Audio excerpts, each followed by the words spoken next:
Breaking news, my country people. Finally, President Bola Ahmed Tinubu has suspended the Minister of Humanitarian Affairs and Poverty Alleviation, Dr. Betta, from office with immediate effect.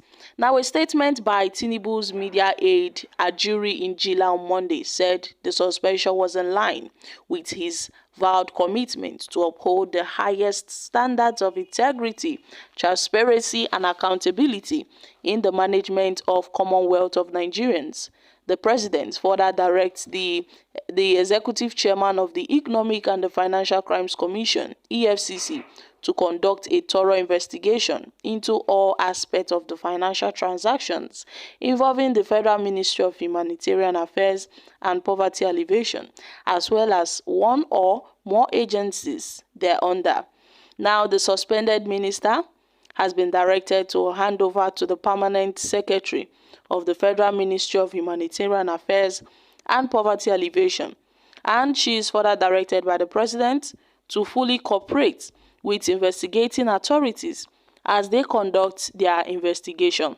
Now, the president has also tasked the panel that is headed by the coordinating minister of the economic and the minister of the economy and minister of finance to, among other functions, conduct a comprehensive diagnosis on the financial architecture and the framework of social investment programs with a view to conclusively reforming the relevant institutions and programs in a determined bid to eliminate all institutional facilities for the exclusive benefits of disadvantaged household and win back lost public confidence in the initiative.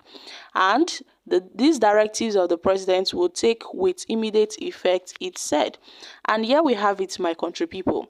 After President Bola Ahmed Tinubu suspended the Minister of the Humanitarian Affairs, Madam Betta, over this 585 million naira scandal, the EFCC had to invite her in. She was invited over by the EFCC, where she went in for questioning because, I mean, this money is a huge amount of money. And this money was meant to be given to vulnerable people, vulnerable persons in Akwa Ibom and in other states.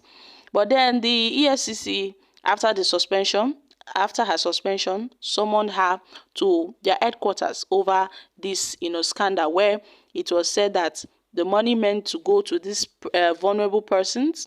She asked the Accountant General of the Federation to send these public funds to a private account.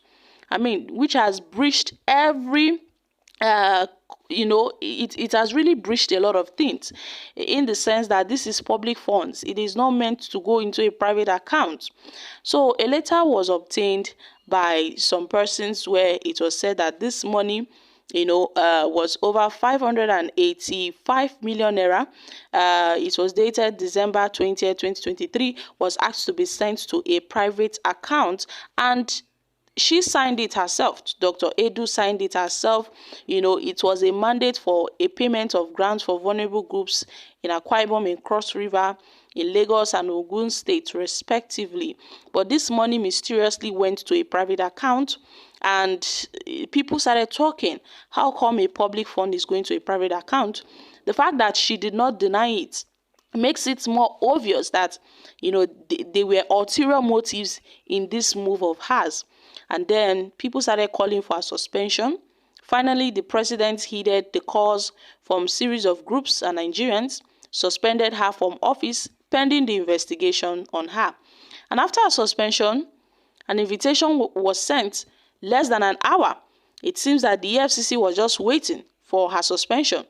And then they called her in for thorough questioning and investigation. And according to the chairman of the EFCC, they had earlier recommended the suspension of the minister to the president to pave way for proper investigation so that they can investigate this issue thoroughly. And the federal government had promised Nigerians that they would make sure they investigate this and get to the root of the matter. And that is exactly what they are doing. So, my country people, this is a very good move. Kudos to the president for listening to the calls of Nigerians and many groups that have called for her suspension.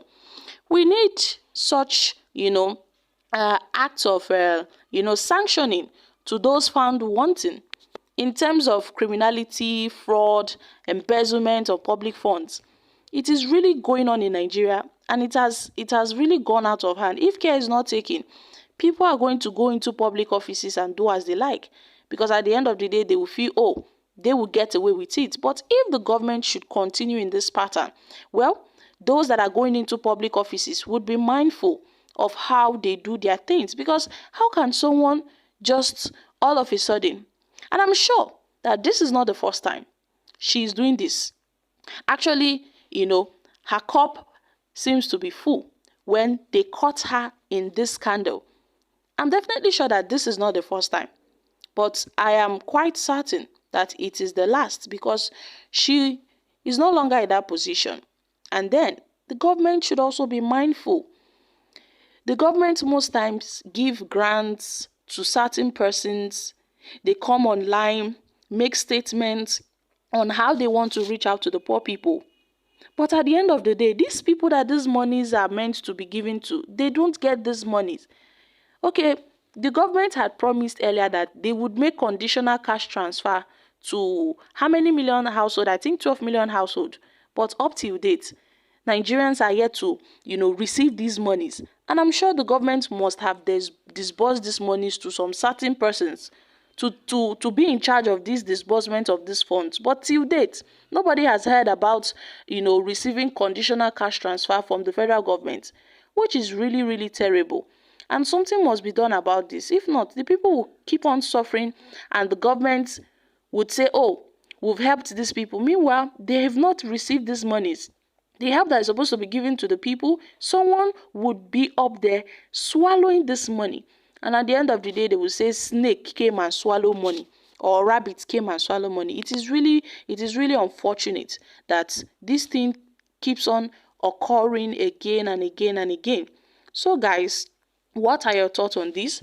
The president has tasked a panel that is headed by the coordinating minister of the economy, minister of finance, to conduct a comprehensive diagnosis on financial architecture and framework of social investment programs, with a view to conclusively reforming the relevant institutions and programs in a determined bid to eliminate all institutional facilities for the exclusive benefit of disadvantaged households, and to win back lost public confidence in the initiative, which is really commendable.